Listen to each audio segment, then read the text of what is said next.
పరిశుద్ధుని వాక్యము లూకా 10వ అధ్యాయము 42వ వచనము.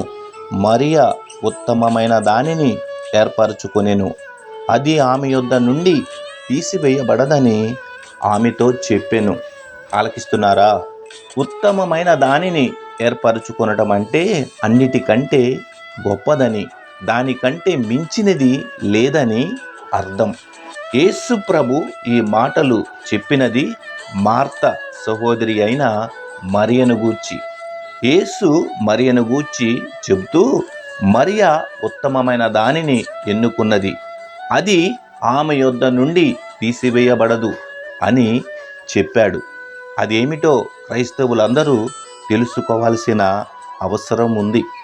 మరియ ఎన్నుకున్న ఉత్తమమైనది ఏమిటంటే, యేసు ప్రభు పాదాల దగ్గర కూర్చొని తన విలువైన సమయాన్ని వెచ్చించడమే.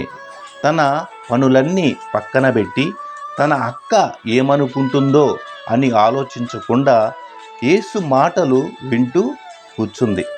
దేవుడు ఆమె హృదయ వాంఛను ఉత్తమమైనదిగా ఎంచాడు. ఆలకిస్తున్నారా?